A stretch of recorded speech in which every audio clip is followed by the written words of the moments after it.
Hello everyone, welcome to my YouTube channel. तो इस video में हम समझेंगे परऑक्सीसोम्स के बारे में। परऑक्सीसोम्स का स्ट्रक्चर कैसा होता है, उनका फंक्शन कैसा होता है और वो किस तरीके से जो है यहाँ पर प्रोटीन टारगेटिंग होती है। तो बात कर रहे हैं हम परऑक्सीसोम्स की। अब जो परऑक्सीसोम्स हैं, सबसे पहले बात करते हैं कि इनकी डिस्कवरी किसने करी थी। तो इनकी डिस्कवरी भी जो है लाइसोसोम्स की तरह क्रिश्चियन डी डुवे ने करी थी, लेकिन यहाँ पर जो डिस्कवरी हुई थी वो हुई थी 1965 के अंदर। ओके, सो क्रिश्चियन डी डुवे ने इनकी जो डिस्कवरी करी थी वो करी थी 1965 के अंदर। ओके, अब ये जो परोक्सिसोम है, इनका स्ट्रक्चर कैसा होता है। तो ये सिंगल मेम्ब्रेन बाउंड जो है स्मॉल ऑर्गेनल होती है। सिंगल मेम्ब्रेन बाउंड होती है, ये इंपॉर्टेंट बात है यहाँ पर। सिंगल मेम्ब्रेन बाउंड होते हैं। ओके, सिंगल मेम्ब्रेन बाउंड होती है और कहाँ पर प्रेजेंट होती है, सिर्फ और सिर्फ जितने भी यूकैरियोट्स हैं उनके अंदर। ठीक है, सो इन ऑल यूकैरियोट्स। ठीक है, जितने भी यूकैरियोटिक ऑर्गेनिजम्स हैं उनके अंदर हमें परोक्सिसोम्स देखने को मिलता है। ठीक है, अब इन्होंने इसे परोक्सिजाम, क्रिश्चियन डिडुवे ने इसे परोक्सिजोम नाम इसलिए दिया था क्योंकि ये जो है हाइड्रोजन परऑक्साइड के जो प्रोडक्शन है और जो कंज्यूम होना है उन दोनों के लिए रिस्पॉन्सिबल था। ठीक है, तो responsible for both production and utilization of hydrogen peroxide. So ये काफ़ी इंपॉर्टेंट पॉइंट हो जाता है, हाइड्रोजन परऑक्साइड। ओके, अब आगे समझते हैं इसके बारे में। तो ये जो है डिवाइड कर सकता है, लेकिन इसके पास कोई भी डीएनए, कोई भी प्रोटीन जो है, जैसे कि माइटोकॉन्ड्रिया के पास अपना डीएनए अपना प्रोटीन होता है, क्लोरोप्लास्ट के पास अपना डीएनए अपना प्रोटीन होता है। परऑक्सीसोम के पास जो है किसी भी तरीके का इसका खुद का डीएनए और राइबोसोम्स या फिर प्रोटीन्स जो है प्रेजेंट नहीं होते। तो ये क्या करता है, इसके पास जो भी प्रोटीन्स पहुंचते हैं वो साइटोसोल से पहुंचते हैं। ठीक है, और वो कब पहुंचते हैं, पोस्ट ट्रांसलेशन, यानी कि ट्रांसलेशन जब कंप्लीट हो जाती है, फोल्डिंग जब प्रोटीन की कंप्लीट हो जाती है, उसके बाद जो है प्रोटीन्स जो है साइटोसोल से परोक्सिसोम के अंदर जाते हैं। ठीक है, तो ये काफी इंपॉर्टेंट पॉइंट हो जाता है, लेकिन अभी इसके बारे में हम प्रोटीन टारगेटिंग के टाइम पर समझेंगे। अभी हम आगे बात करते हैं। तो परोक्सिसोम जो है वो अपने आप को डिवाइड कर सकते हैं। तो इसके लिए जो है एक एंडोसिम्बायोटिक जो है ओरिजिन जो की थ्योरी जो है दी गई थी, जैसे कि माइटोकॉन्ड्रिया के लिए दी जाती है कि वो पहले प्रोकैरियोटिक ऑर्गेनिज्म थे, फिर यूकैरियोटिक ऑर्गेनिज्म ने जो है उन्हें एनगल्फ कर लिया, तो वो भी जो है अब यूकैरियोटिक ऑर्गेनिज्म के साथ रहने लगे। लेकिन जो परोक्सिसोम है, इनके लिए एक और थ्योरी दी जाती है जो कि है अल्टरनेटिव हाइपोथेसिस। वो अल्टरनेटिव हाइपोथेसिस क्या कहती है कि जो परोक्सिसोम है वो ईआर से डेवलप हुए हैं। ठीक है, तो यहाँ पर परोक्सिसोम, इनके लिए दो थ्योरी जो है हमें देखने को मिलती है। कुछ लोग कहते हैं कि एंडोसिम्बायोटिक ओरिजिन जो है इनका, लाइक माइटोकॉन्ड्रिया, माइटोकॉन्ड्रिया की तरह ही जो है यहाँ पर इनका एंडोसिम्बायोटिक ओरिजिन हुआ है। और एक है अल्टरनेटिव हाइपोथेसिस। अल्टरनेटिव हाइपोथेसिस, ये हाइपोथेसिस क्या कहती है कि ये जो है इनका जो प्रोक्सिसोम जो है वो डेवलप किससे हुए हैं, तो एंडोप्लाज्मिक रेटिकुलम से। सो डेवलप फ्रॉम ईआर, ईआर यानी कि एंडोप्लाज्मिक रेटिकुलम से जो है ये डेवलप हुए हैं। ठीक है, तो यहाँ पर ज़्यादा कुछ इनके बारे में समझने के लिए नहीं है हमारे पास। ओके, तो इनकी जो साइटोसोलिक राइबोसोम्स जो हैं वो कैसे ग्रो करते हैं, तो वो जो है ग्रोथ करते हैं फिजन से, यानी कि जो डिवीजन हमें देखने को मिलता है, जो हमें साइटो फॉर एग्जांपल ये साइटोसोल है, एक सेल है, ये इसका साइटोसोल है। इस साइटोसोल के अंदर जो परोक्सिसोम है ये फिजन के प्रोसेस से जो है यहाँ पर डिवाइड कर रहा है, यानी कि एक परोक्सिसोम से दो परोक्सिसोम जो है वो डिवीजन, सेल डिवीजन से, सेल डिवीजन नहीं कहेंगे सॉरी से, यहाँ पर परोक्सिसोम जो है वो फिजन करके यहाँ पर दो परोक्सिसोम में डिवाइड करता है। ठीक है, अब इसके बात करते हैं, इसके पास एक बहुत इंपॉर्टेंट एंजाइम होता है जिसका नाम होता है कैटालेज। तो कैटालेज की बात करते हैं। कैटालेज, कैटालेज क्या करता है, कैटालेज का बहुत इंपॉर्टेंट काम होता है। कैटालेज जो है वो हाइड्रोजन परऑक्साइड जो है उसे न्यूट्रलाइज करने के लिए रिस्पॉन्सिबल है। ठीक है, और ये एक परऑक्सीडेज फैमिली का जो है मेंबर है। सो मेंबर ऑफ पर ऑक्सीडेज फैमिली, ये पर ऑक्सीडेज फैमिली का मेंबर है कैटालेज एंजाइम। और ये क्या करता है, हाइड्रोजन पेरोक्साइड H2O2 को जो है न्यूट्रलाइज करने के लिए रिस्पॉन्सिबल है। तो जो कंप्लीट रिएक्शन हमें देखने को मिलती है वो क्या होती है, H2O2 देन प्लस में H2O2, और यहाँ पर एंजाइम जो है वो हमारा कैटालेज एंजाइम, ठीक है। ये कैटालेज एंजाइम यहाँ पर इसको किस में कन्वर्ट कर रहा है, 2H2O के अंदर, और साथ में ऑक्सीजन प्रोड्यूस कर रहा है। ओके, तो हाइड्रोजन पेरोक्साइड जो है वो हमारे लिए बेनिफिशियल बिल्कुल भी नहीं होता। That is why catalase enzyme जो है इसको कन्वर्ट करवा देता है वाटर मोलिक्यूल में एंड ऑक्सीजन के अंदर, ठीक है। तो ये इसका बड़ा इंपॉर्टेंट रोल है। पर ऑक्सीजोम का और क्या फंक्शन होता है और क्या रोल हमें देखने को मिलता है, तो ये जो है एक प्रोसेस होती है बीटा ऑक्सीडेशन। बीटा ऑक्सीडेशन की जो प्रोसेस है उसमें भी ये बहुत इंपॉर्टेंट रोल प्ले करता है। और इनफैक्ट जो मैमेलियन सेल हैं उनके अंदर जो बीटा ऑक्सीडेशन जो है, मैमल्स के अंदर जो बीटा ऑक्सीडेशन है वो माइटोकॉन्ड्रिया के अंदर एंड जो अनदर हमारी ऑर्गेनेल है जिसके बारे में हम पढ़ रहे हैं पर ऑक्सीजोम, इनके अंदर जो है, इन दोनों के अंदर बीटा ऑक्सीडेशन की प्रोसेस हमें देखने को मिलती है। लेकिन अगर प्लांट्स की बात करें तो प्लांट्स के अंदर एक्सक्लूसिवली जो है ये पर ऑक्सीजोम के अंदर होती है, एक्सक्लूसिवली फाउंड इन पर ऑक्सीजोम। ऐसा नहीं है कि परोक्सिजोम का काम नहीं होता है, अगर हमने इसके बारे में कम सुना है। परोक्सिजोम का जो है बहुत काम होता है एक सेल के अंदर। तो प्लांट सेल के अंदर तो परोक्सिजोम जो है वो अकेला ही बीटा ऑक्सीडेशन की जो प्रोसेस है उसे करवाने के लिए रिस्पॉन्सिबल होता है। परोक्सिजोम जो है उसका प्लांट के अंदर जो है अनदर भी रोल होते हैं, जैसे कि फोटो रेस्पिरेशन और ग्लाइकोसिलेट साइकिल। इसके बारे में हम, इन दोनों प्रोसेस के बारे में हम तब पढ़ेंगे जब हम प्लांट फिजियोलॉजी कवर करेंगे। बस आपको इतना ध्यान रखना है कि पर ऑक्सीजोम जो है प्लांट्स के अंदर दो और काम करता है। एक करता है ये फोटो रेस्पिरेशन, काफ़ी इंपॉर्टेंट पार्ट है ये, जिसे हम प्लांट फिजियोलॉजी के अंदर कवर करेंगे। And then another is glycosylate cycle. तो ये दो रोल प्ले करता है, photo respiration and glycosylate cycle, ठीक है। उसके बाद ग्लाइऑक्सीजोम एक वर्ड आता है हमारे सामने, ग्लाइऑक्सीजोम। ये ग्लाइऑक्सीजोम क्या है,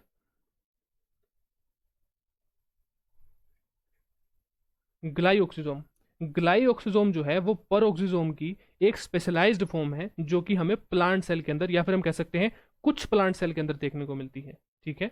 सो ये स्पेशलाइज्ड फॉर्म है, specialised form of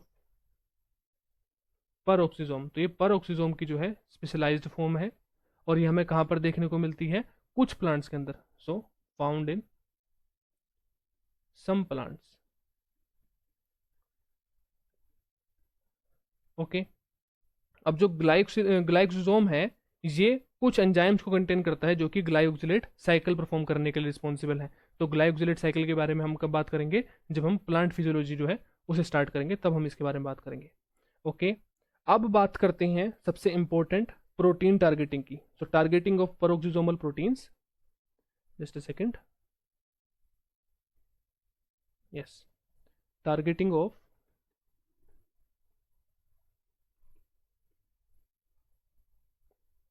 peroxisomal proteins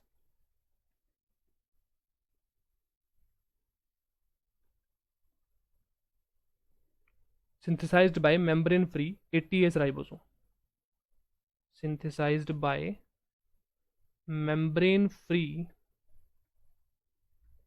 ATS ribosome।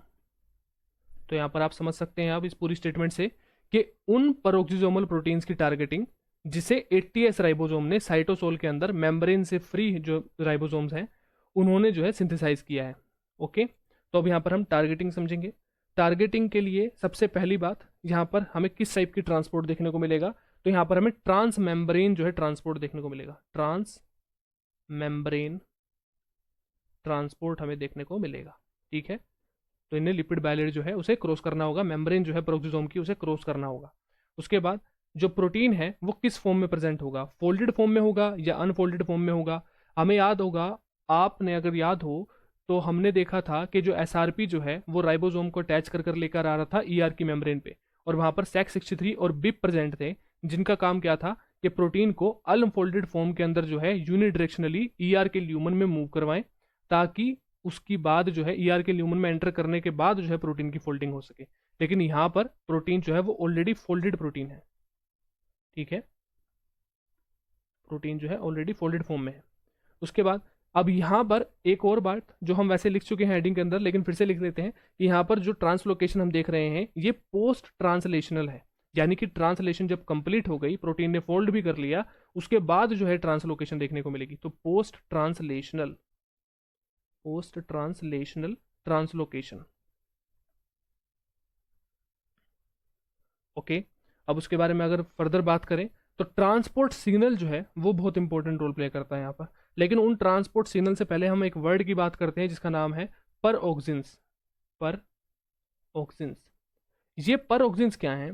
ये पर ऑक्सिन्स वो प्रोटीन है जो कि किसी भी तरीके से, चाहे डायरेक्टली चाहे इनडायरेक्टली, जो है प्रोटीन की ट्रांसलोकेशन में हेल्प कर रहे हैं। यहाँ पर पेरोक्सिसोम के केस में जो कि प्रोटीन की ट्रांसलोकेशन में हेल्प कर रहे हैं, चाहे डायरेक्टली कर रहे हैं चाहे इनडायरेक्टली कर रहे हैं, ठीक है।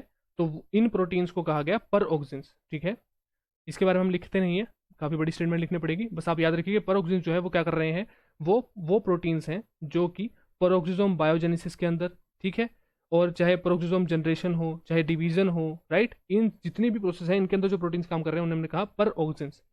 ओके, अब अराउंड 23 पेरोक्सिन्स जो हैं हमें देखने को मिलते हैं, ठीक है, 23 डिस्टिंक्ट पेरोक्सिन्स जो हैं प्रेजेंट होते हैं। ओके, अब बात करते हैं हम जिसकी हम ट्रांसपोर्ट सिग्नल की बात कर रहे थे। तो ट्रांसपोर्ट सिग्नल जो है उसे यहाँ पर क्या कहा गया? ट्रांसपोर्ट सिग्नल को यहाँ पर कहा गया पर ऑक्सिसोमल ट्रांसपोर्ट सिग्नल, इन्हें कहा गया पर ऑक्सिसोमल ट्रांसपोर्ट सिग्नल, यानी कि पीटीएस, इन्हें कहा गया पीटीएस। ओके, अब पीटीएस जो है पर ऑक्सिसोमल ट्रांसपोर्ट सिग्नल जो है, इसके बेसिस पर हम यहाँ पर जो है पूरी प्रोसेस को समझेंगे। पर ऑक्सिसोमल ट्रांसपोर्ट सिग्नल पीटीएस जो है वो दो टाइप के होते हैं, एक है पीटीएस 1 एंड एक है पीटीएस 2। कोई कंफ्यूजन ना हो इसलिए अलग अलग कलर से दोनों को समझेंगे। पहले बात करेंगे पीटीएस 1 की। तो पीटीएस 1 ये सिग्नल जो है पेरोक्सिसोमल ट्रांसपोर्ट सिग्नल जो है ये कहाँ पर प्रेजेंट होता है? ये प्रेजेंट होता है सी टर्मिनस के ऊपर, ठीक है। तो ये प्रेजेंट ऑन सी टर्मिनल। तो उस प्रोटीन के जो प्रोटीन एंटर कर रहा है पेरोक्सिसोम में, उसके सी टर्मिनल के ऊपर ये सिग्नल प्रेजेंट होता है। और ये सिग्नल कैसा होता है? ये ट्राई और टेट्रा पेप्टाइड होता है, ट्राई और टेट्रा पेप्टाइड होता है, ठीक है। उसके बाद ये सिग्नल क्या क्लीवेबल होता है या नॉन क्लीवेबल होता है? अब हमने एक बार जो एसआरपी प्रोटीन है, या फिर हम बात करें अगर ईआर के अंदर जो हमने ट्रांसपोर्ट समझा था, उसके अंदर हमने देखा था कि वहां पर क्लीवेबल और नॉन क्लीवेबल के बारे में हमने समझा था कि सिग्नल क्लीवेबल होगा या नॉन क्लीवेबल होगा। तो यहाँ पर जो सिग्नल है ये नॉन क्लीवेबल है, नॉन क्लीवेबल। ओके, उसके बाद ये हम समझ चुके हैं कि ट्राईपेप्टाइड हो सकता है और टेट्रापेप्टाइड हो चुका है, ठीक है। उसके बाद जो कैटालेज प्रोटीन जिसके बारे में अभी हमने समझा था, जो कि जो हाइड्रोजन पेरोक्साइड है उसे वाटर और ऑक्सीजन में कन्वर्ट कर रहा था, तो यहाँ पर इस सिग्नल को सबसे पहले जो है कैटालेज के अंदर रिपोर्ट किया गया था। तो फर्स्ट रिपोर्टेड इन कैटालेज जो एंजाइम है उसके अंदर इसे रिपोर्ट किया गया था इस सिग्नल को। और वहां पर इस सिग्नल कैसे प्रेजेंट था? SKL सिग्नल प्रेजेंट था। एस का मतलब सीरीन,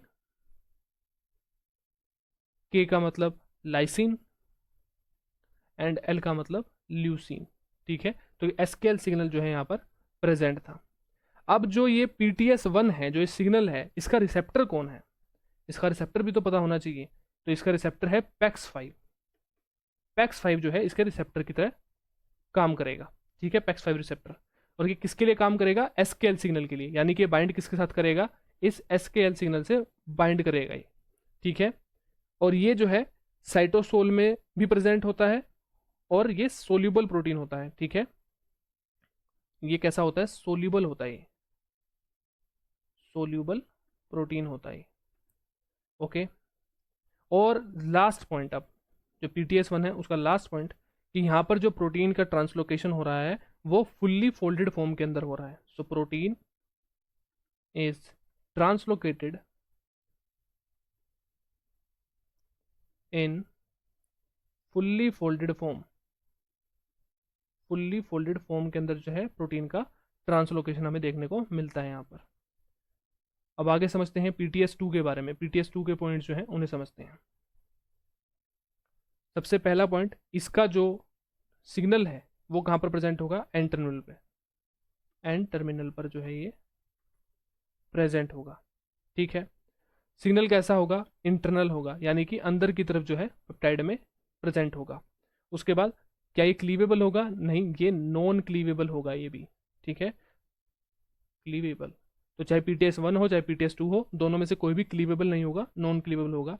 इसका जो सिग्नल है वो कितने साइज होगा, वो होगा 9 अमीनो एसिड्स का, 9 अमीनो एसिड्स का जो है हमें सिग्नल देखने को मिलेगा PTS2 में। और PTS2 जो सिग्नल है इसे रिकॉग्नाइज कौन करेगा, रिसेप्टर कौन है इसका, तो इसका रिसेप्टर है PAX7, PAX7 जो है वो रिसेप्टर होगा यहाँ पर। ठीक है, तो यहाँ पर ये मोटी मोटी चीज़ें थी यहाँ पर पेरोक्सिसोम के ट्रांसपोर्ट के अंदर, प्रोटीन ट्रांसपोर्ट के अंदर। ठीक है, तो इससे ज़्यादा हम नहीं समझेंगे, इससे ज़्यादा कोई पॉइंट भी नहीं है समझने का। लास्ट में एक इम्पोर्टेंट बात है जिसे हम क्लियर कर लेते हैं एक बार। एक सिंड्रोम है जिसका नाम है ज़ेल्वेगर सिंड्रोम, इसका नाम है ज़ेल्वेगर सिंड्रोम। ये सिंड्रोम क्यों फेमस है या फिर क्या इंपॉर्टेंस है इसकी, तो ये तब होता है जब ह्यूमंस के अंदर जो है पेरोक्सिसोम जो है वो कम हो जाए। ठीक है, या फिर यहाँ पर जो प्रोसेस है इसकी, जो इंपोर्ट की प्रोसेस है, जो प्रोटीन्स के पहुंचने की प्रोसेस है, अगर ये कम हो जाती है तो ज़ेल्वेगर सिंड्रोम जो है उसे देखा जाता है। ठीक है, तो ये क्या है, rare congenital disease disorder characterized by reduction or absence of peroxisomes due to defect in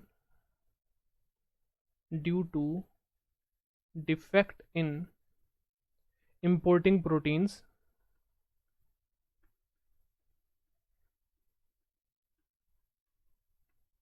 into peroxisomes। तो अब आप अच्छे से समझ गए होंगे कि पेरोक्सिसोम्स के अंदर जब प्रोटीन नहीं पहुंच पाते तो उसकी वजह से क्या होता है कि इनका नंबर जो है रिड्यूस हो सकता है, और हो सकता है कि एब्सेंट भी हो जाए सेल के अंदर से। तो अगर ये एब्सेंट हो जाते हैं तो हमें ज़ेल्वेगर जो है एक सिंड्रोम देखने को मिलता है। ओके, अब अगर कुछ की पॉइंट्स की अगर हम बात करना चाहें तो हम ये सिंपली कुछ बातें डिस्कस कर सकते हैं कि जैसे जो पेरोक्सिसोम है वो लिपिड मेटाबॉलिज्म के अंदर और केमिकल्स की डिटॉक्सिफिकेशन में जो है इंपॉर्टेंट रोल प्ले करता है। ठीक है, अब जो पेरोक्सिसोम्स है वो ऑक्सीडेशन रिएक्शन जैसे कि बीटा ऑक्सीडेशन जो कि break down of fatty acids and amino acids इनके अंदर रोल प्ले करता है।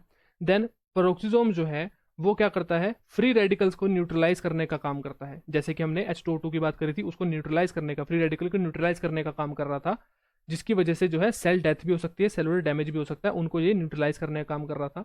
लास्ट की पॉइंट क्या है हमारे लिए कि पेरोक्सिसोम जो है वो केमिकली जो है न्यूट्रलाइज करता है जो पॉइजनस सब्सटेंसेस है, टॉक्सिक सब्सटेंसेस हैं उन्हें।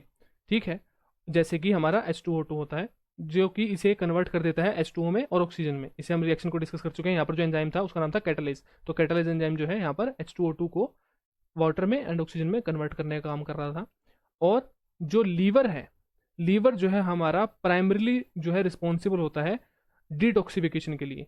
ब्लड के अंदर से जो टॉक्सिक जो सब्सटेंसेस होते हैं उन्हें डिटॉक्सिफाई करने के लिए जो है लीवर जो है रिस्पॉन्सिबल होता है। तो हम ये कह सकते हैं कि लीवर के अंदर जो लीवर के सेल्स हैं, हिपेटोसाइट्स हैं, उनके अंदर जो पेरोक्सिसोम्स हैं उनका नंबर जो है हमें वो बहुत ज़्यादा अमाउंट में देखने को मिलेगा। तो ये कुछ की पॉइंट्स थे जो मैं डिस्कस करना चाहता था लास्ट में। सो अगर आपको वीडियो पसंद आई हो तो वीडियो को लाइक करिएगा। Thank you very much.